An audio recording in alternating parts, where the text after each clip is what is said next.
All right, got a new laptop. Hopefully, I can be heard, and I'm just going to be, much like last time, just sort of talking off the dome, um, looking terrible. I just wanted to have a sort of, I guess, sort of like a follow-up to the other video that I made about gridlock, essentially. Now, I think that this is gonna sound bad. People could say, "Oh, well, like if you criticize, like then you have to give credit when credit is due. You have to come out." And I don't think that's necessarily true. I think that people can criticize something, and then like if that thing gets better, they can say nothing if they so choose. I think that's what people do on Yelp. You know, you say, "Oh, I hate this restaurant," and you don't necessarily have to like go and test it to make sure that it did well and then go back to Yelp and give like a positive review or anything like that. But I wanted to make this video because I feel so compelled to just sing the praises of the Metro Inc. staff. Like it's not even a case of like, oh, like, well they fit, so I feel obligated. I genuinely want to take the time to like talk about just how stellar of a job I personally feel like the TOs have done. I feel as though I'm just like so amazed with how strongly the Metro Inc. staff has been doing since sort of the difficulties of gridlock. Firstly, I think that most of the main complaints that were sort of happening out of the base of people who are interested in going to a Metro Inc. LAN, to me, have been just all addressed in like spades. The fact that they're saying, hey, here are the dates that we're thinking of, so you can start sort of like working on that. And I also think that's why this last big dapple that happened at OS, and I'm gonna get into the transition later, but this last big dapple that happened, they gave possibilities of dates, and I think that's why we were able to have so many people traveling to come. I met a lot of friends who had never necessarily been to New York City or certainly hadn't been to Big Dapple Land. And if I'm not mistaken, this is the biggest Big Dapple of all time. And I think part of the reason why is because people had so much time to plan to travel to come in. And I think that that's like, I think it's really valiant that they have started working on that and making sure that you can plan ahead. Like that is one of the number one things that I think that the TOs have just been killing in terms of like planning ahead. The fact that we know when the next two big dapples are is like genuinely insane. I don't even know if that's true of like any other land that's not like, like a major that's not even like held by volunteers or something like that. We have one coming up in February 21st, I think, and then of course one on April 11th, which is my birthday. And we have those in the pipeline, and I think that's literally so awesome. Like when I'm talking with my friends, when people are reaching out to me to like talk to me about like, oh, like Sasu, did you get this ping? Like, Sasu, did you see this announcement or whatever? And everybody's like so hyped and excited and like really happy about like, ooh, like people can figure out, oh, I can't make this one or whatever. So you can get your teams together and say, oh, well, this person will be playing with us for this one because they can make it and they know that they can't make this one. So I I cannot say enough. Like maybe the Sassy, you're glazing, maybe, but like deserved. Like, I think the fact that we have these dates so far ahead is like so great. People can travel and come in. And like, I think that was something that was like a really big strain. And not only are they planning ahead, but they opened voting. You are allowed to vote for which day you prefer. We were given, I think, three choices for the February Big Dapple, and we were able to just vote so that the most amount of people can go. And I think, like, literally, like, there is no more direct way to listen to the community and make sure that the most amount of people get what they want. And speaking of which, there's also the polls that they're doing for like map modes and stuff like that. Like I think Robo Ramen won last time, and that I like that. I think it's not only engaging the community, but it's allowing people who complain about map modes to at least like maybe have their voice heard and have something that they will like on the map mode list.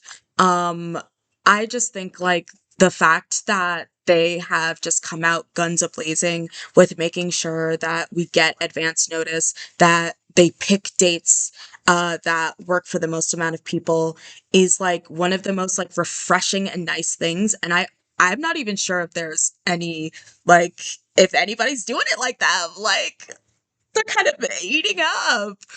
So I think that's a really strong turn they've been doing. I think I mentioned that we've moved to OS since Brookland has closed. And I think that in my opinion, I talked to a bunch of people and I sort of surveyed them on what they were thinking about the transition to OS. And I think a lot of us agree that the TOs did a really strong job on this transition. I think something like that can easily become disastrous, especially because OS is a very different space from Brookland. Brookland is kind of long, and OS is very. Brookland is wide, and OS is like long.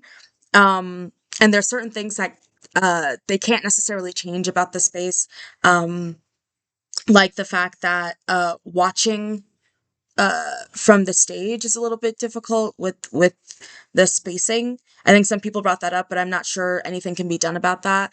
Uh, I was talking to a friend and they brought up the fact that like, oh well, in Brooklyn, you can basically see what's going on from anywhere. You can go to the bar, you can go somewhere else and still see it because there are monitors up. I didn't even necessarily think about that. You don't have to be in the area. There are monitors that are like feeding the information. And I'm not quite sure that the TOs have the ability to do that, to put up sort of monitors so people can watch from different parts of the space. Um, that's just kind of an unfortunate thing of the space. I mean, I think they did their best to put seating so people can watch that. But from talking to everyone, I think I agree that generally it was just a really strong job. I think things went really well. They changed the format from double elim to single elim. At first, I was a little bit bummed by that because I think it's very punishing. But I talked to some people who were talking about how sometimes double elim kind of drags, and I totally get that. And I think it's still hype. And honestly, based on like how long things took, if it was double Elam, I would have like cried. It would have been so long. So that's probably a really strong call, to be honest. And let's see. I had some like quite a few technical difficulties, but I think that I mean that's just gonna really happen at any land. You sit down, you plug in, we can't hear one person for some reason. There's static, there's feedback. I think the only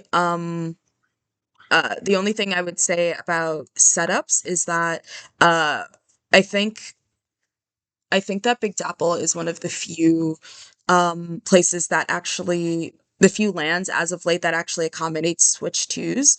And there was apparently everybody can tell me, like yell at me if it was just like not me who didn't know. Maybe I like didn't read the pings properly, but they had a station specifically for people who had Switch 2s to set up very easily. I myself am a handheld player, and so I found out, I think I had like maybe 5 games in groups. And I only found out in like maybe the last two or like the last one game that there was a Switch 2 place to set up. And for me, that would have been super helpful because I would have just taken that one. It would have been an easier setup for me on handheld to be able to take the Switch 2 uh, station at the the groups. So I feel like maybe just like either marking it like switch to station, or I don't know, maybe making it more apparent to people that that was the case, because I only found that out like kind of late. And I don't necessarily remember being told by TOs, but I also got there a little bit late, so maybe that's why. Um, Let me see, anything else? Yeah, I think that things went smoothly. I think it was like a lot of fun. Um, Also, OS is in Chinatown, so there's like a lot of places you can go out and get food. Now that there's not necessarily food at the venue, so that wasn't necessarily like a huge issue. You can just kind of like come and go as you please. Um, I think that things were cool with the vendors. Um, and just like the vibe was great as well.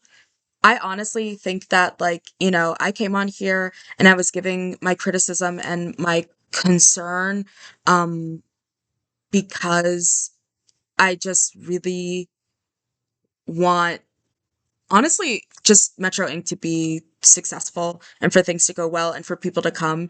And I feel like literally every time like I get a ping and I see something, I just feel like all the more proud that this is like my homeland, because like the TOs, baby, like they have just like, yeah, like taken off. And just done such strong work for the community at large, but also just for this land. Like yeah, I can't sing enough praises. I just wanted to take the time to say, like, I had an absolute blast. Like, it was so fun. I think it was really well executed. I don't think that there was anything in which I felt like, oh, like this is frustrating or this isn't whatever. Like, I think the only thing is that there were like a bit more technical difficulties, but I don't think that like nothing can be done about that. That's just kind of how it goes. A lot of the time. Um, you can't really fix that, and maybe there's discussion to be had. This just feels like small potatoes. Like, you know, I think ultimately, like, Metro Inc. is just killing it. And I think like literally anything that I was like concerned about, that I was like bringing forth and saying, hey, like this is something that I'm like a little bit worried about and whatever, like pretty much all of it just feels like addressed, solved, and I can genuinely like see the hard work that's been put, and like there's always hard work and love. There always has been in Big Dapples, but like, you know, just I feel like ever since Gridlock, the team of TOs have just been like a well-oiled machine. And especially considering the fact that a lot of like the major TOs were working with Nintendo at the time and still getting all of this done, I think is like pretty incredible. So I just wanted to take the time to give major props to the Metro Inc. team.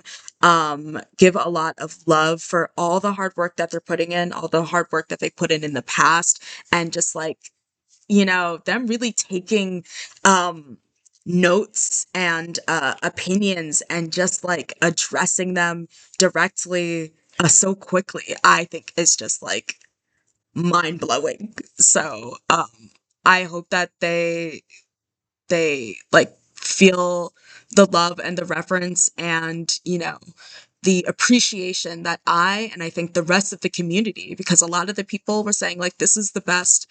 I know what it is to go to a Metro Inc. event and have that be your first LAN of all time. So a lot of people were like, this LAN was like absolutely so cool, like very few complaints, and I just hope that, that they're proud of themselves, because they should be.